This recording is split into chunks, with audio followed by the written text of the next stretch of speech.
Evidence of the increasing difficult psychological toll that hearing those stories was having on Kerr, that despite promising to tell his family more of them, he never did. Still, in his memoir 4 decades later, he recalled, "The Gravlex camera was entrusted to me for this project, together with an ample supply of film, developer, and photographic paper, and I set out for Eintep on this pleasant mission." Thank you. On this pleasant mission. There I photographed the children in small groups and obtained information for a history sheet for each child. The stories told by the older children seemed so fantastic that at first I found them unbelievable. But one by one, they corroborated each other. They had seen violence and death while small and accepted it much as children today accept it on the television screen. It was happening to someone else. It is critical to recognize what a powerful cumulative effect those stories, testimonies, must have had on Kerr at the time. The horror of the massacres and deportations that occurred during the war were no longer mediated for him through the writings of diplomats or news accounts.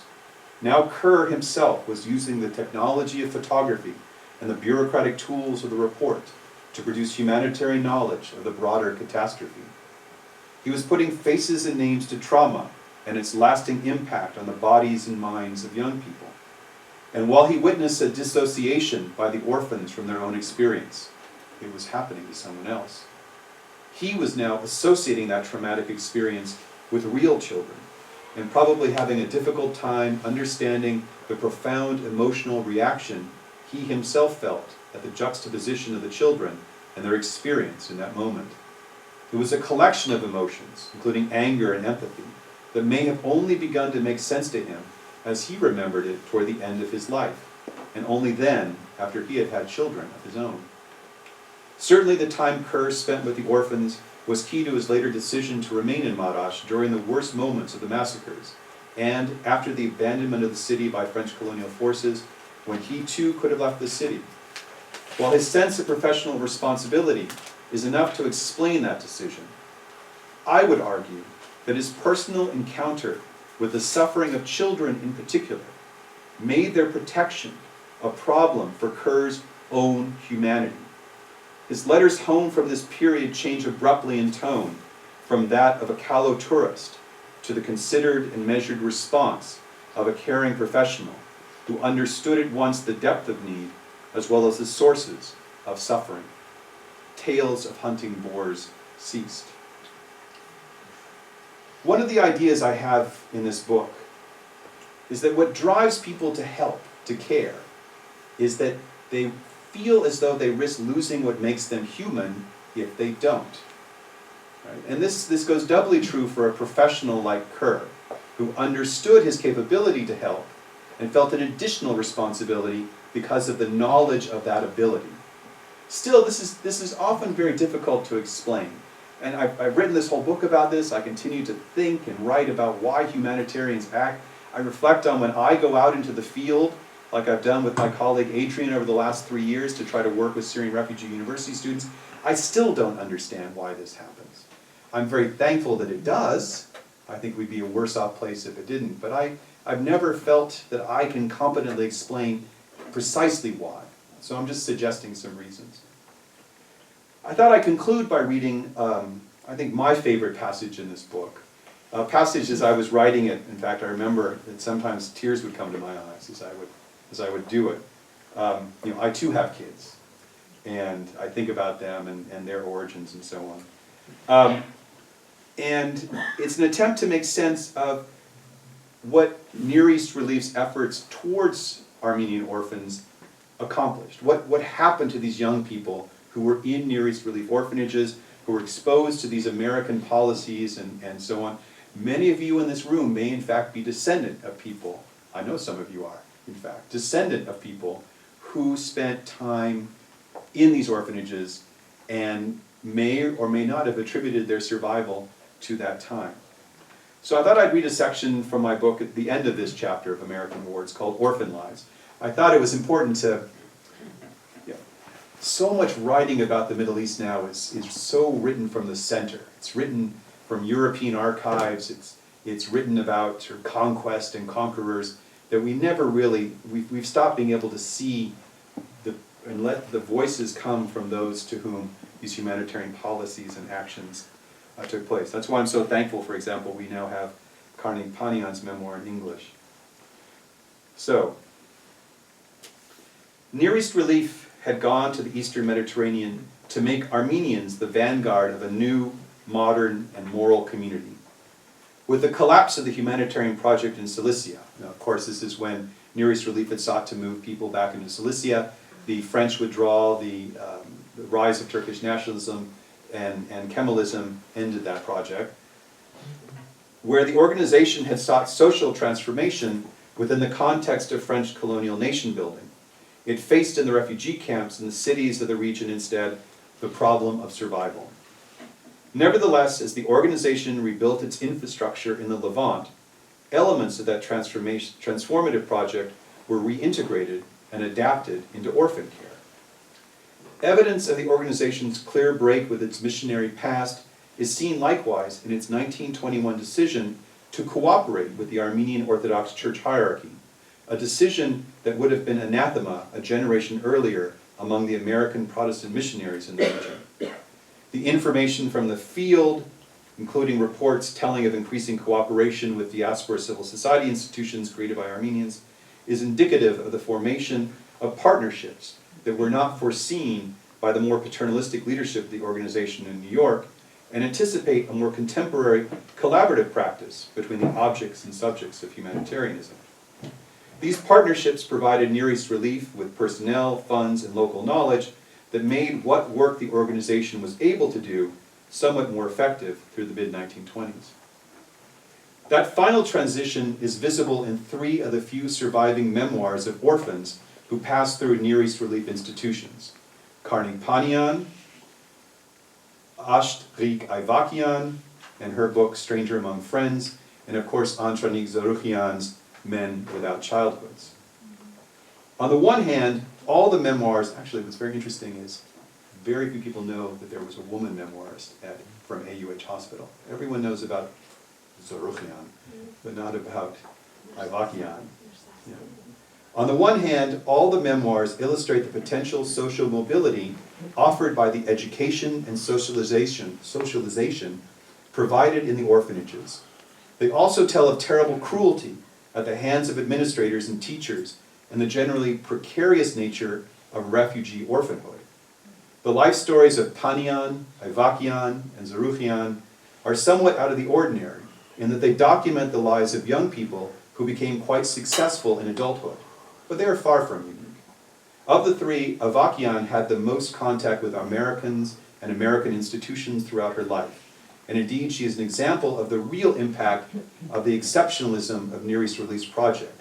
Instead of making new Near Easterners, Near East Relief had helped make new Americans in the Middle East, or at least Armenians who were both modern but still quote-unquote out of place in the societies where they found refuge. Though Ivakian did not emigrate, thousands of others in situations similar to hers found assimilation in Arab Syria and Lebanon untenable, and their transition to Western society was smoothed by their education and training at the hands of Near East Relief. Zaruchian and Panyan remained in Beirut too, wrote exclusively in Armenian, and became part of the cultural revival of what was an autonomous, or perhaps more correctly ghettoized, Armenian community in the logic of the consociational regime of independent Lebanon. Ivakian was from the village of Korpe in south-central Anatolia. Upon her father's death in the years before the outbreak of World War I, she was sent as a half-orphan, her mother, of course, still lived, to live at a German missionary orphanage in Kharpert, where she remained until her mother remarried. She was briefly reunited with her mother and abusive stepfather.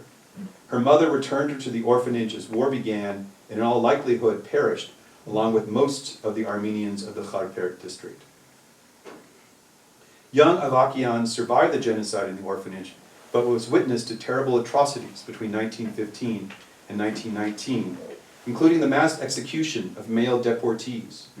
With the end of the war, Near East Relief took control of her orphanage from the German nuns who had run it for a quarter century. In 1922, Ivakian was evacuated to the new Near East Relief orphanage in the seaside Beirut suburb of Antilias.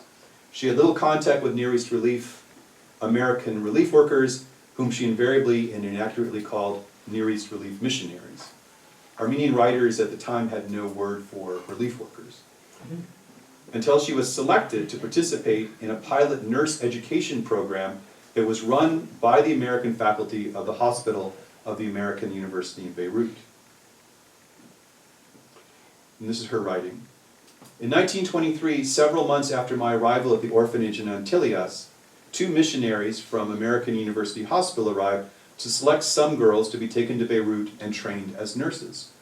Several of us were called to the superintendent's office and lined up for inspections.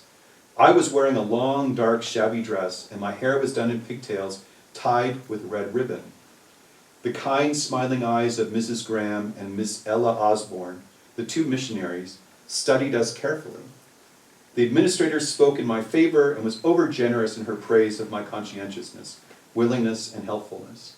She spoke highly of my intelligence and a few other virtues which she had seen in me. With her help, I was chosen as one of the 4 who were to be taken for training. We blushed modestly and went to pack our belongings. We did not possess a great deal, so this operation took but little time. I remember packing my 12 brightly dressed dolls, which she had made herself, and my Bible. These were my only possessions. 15 years old at the time, Avakian spoke little English, but quickly adapted. In 1926, Bayard Dodge, who had become the university's president, handed her a nursing diploma.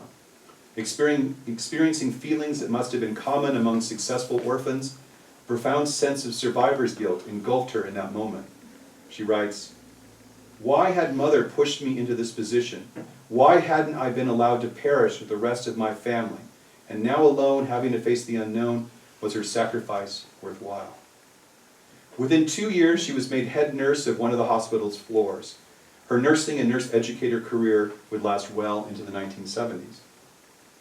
Panian's memoirs, which you should buy and read, tell of a comfortable childhood in Gurun, or in Armenian Gurun, a small town near Sivas in central Anatolia, where his extended family owned orchards and his father and grandfather worked in home building and construction. His father was drafted into the Ottoman army and never seen again, and the family was deported by foot in 1915 to a concentration camp near Hama in central Syria. There, most of the family perished, and young Panian was put in the care of a German orphanage. He was transferred by the Ottoman military authorities to a state-administered orphanage near Beirut at Antura in 1917. As I talk about in the next chapter, that orphanage was the site of an experiment by a member of the Young Turk elite Halide Edip Adevar to quote-unquote Turkify young Armenians and Kurds through abusive practices and the erasure of social identity. Panian survived that orphanage and after the war was transferred to the care of Near East Relief. Panian was among the first group of orphans dispatched from the Levant to Aintab as part of Near East Relief's resettlement project in Cilicia. He recalls at that moment the restorative nature of their return, not necessarily home, but to a new Armenian enclave under American humanitarian protection. Obviously, in Aintab, our education and our nutrition were equally important to the orphanage's administration. We ate 3 meals a day, every day, and the food was always plenty to satisfy us, as was the bread. We now also had the chance to take a bath with hot water once a week, and we very much appreciated this new privilege. In Antura, the orphans had bathed perhaps 4 times in 4 years. So, my kids would do that by choice. Some of the boys had even forgotten how to wash themselves. Our Turkish caretakers had completely neglected to teach us basic hygiene. Soon we began making real progress. We could read, we could write, and our vocabulary was becoming prolific. Even out in the courtyard during recess, we often read aloud to each other, though we were not allowed to sing aloud. We were in a Turkish neighborhood, after all, and hearing Armenian children singing happily just may irritate the locals. Near East Relief's ultimate plan was to continue to train and educate the young people as the basis of a revitalized community that was now largely without the white-collar professionals and artisans who had been exterminated during the genocide. The education Panian received empowered him to see himself in that kind of social role. Quote, "I could read fluently," unquote, he remembered after a year at the Eintep facility. "And I had read my textbook, cover to cover.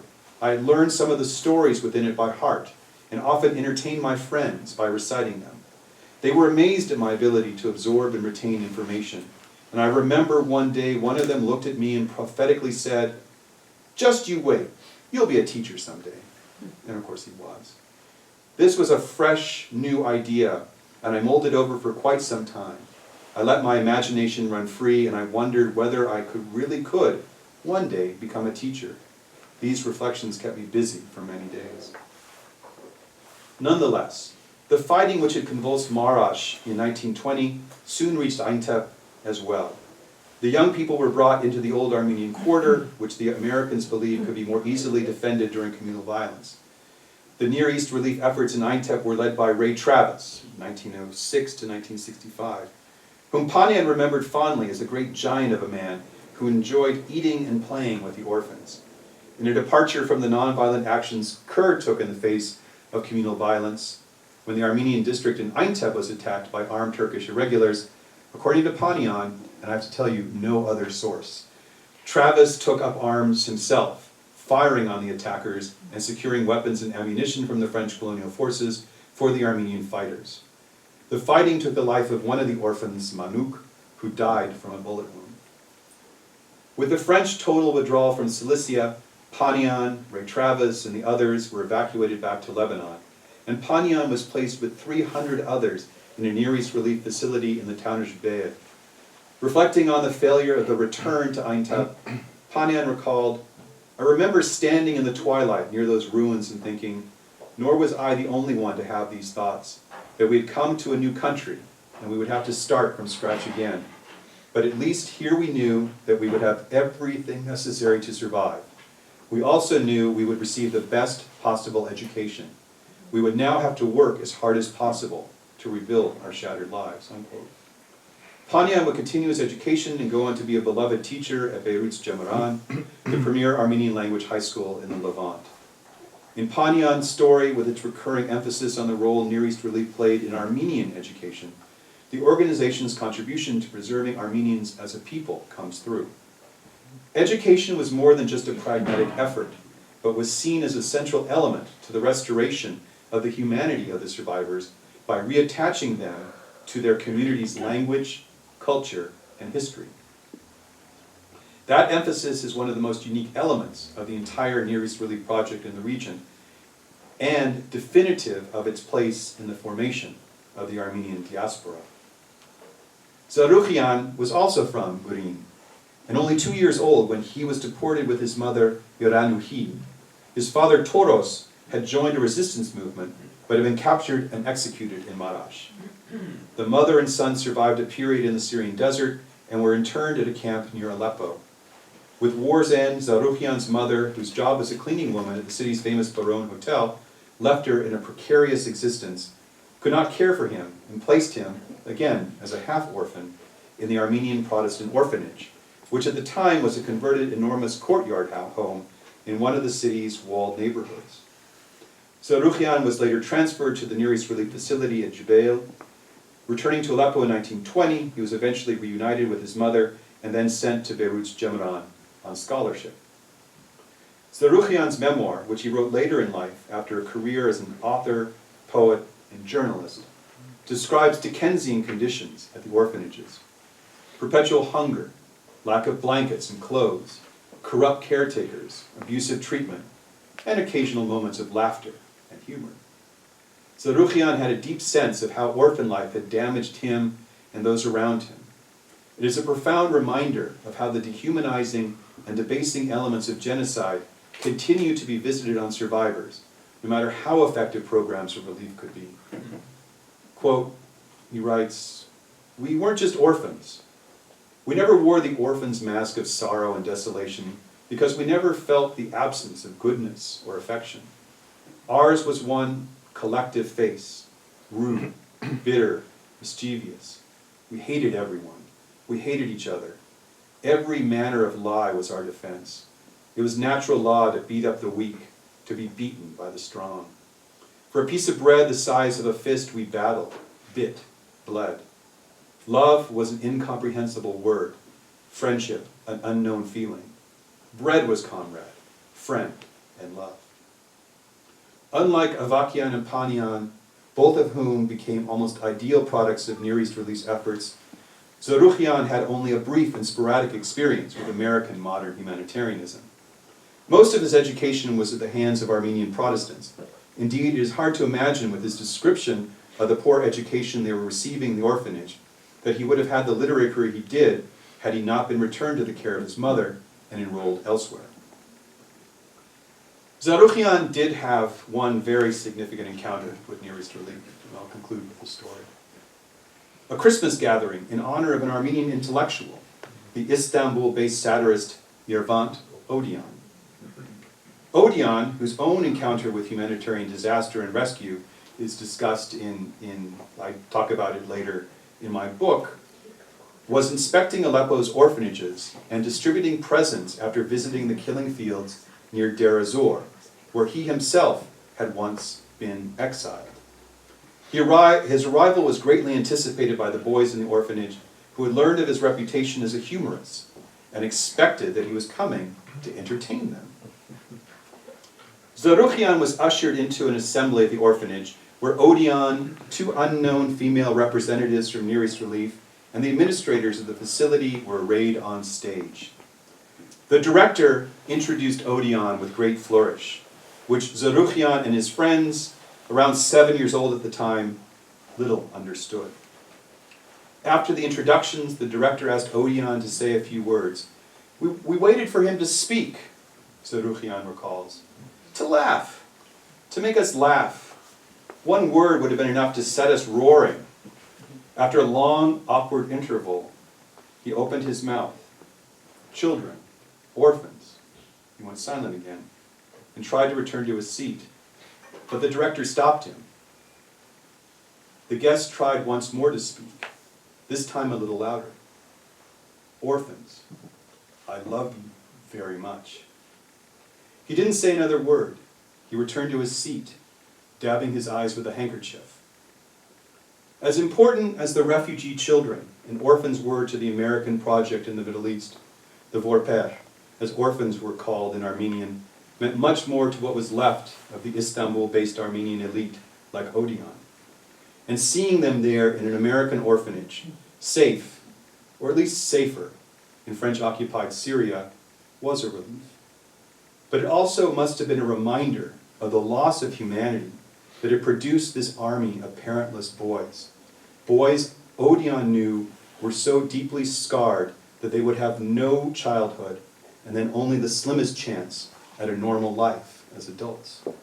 The intense sorrow and anguish of being an adult, powerless in the face of the pain and trauma of children he had been unable to protect during the war, and now to whom he could only provide the most modest of assistance, must have placed an almost unbearable burden on Odian, a burden that would have been familiar to Stanley Kerr.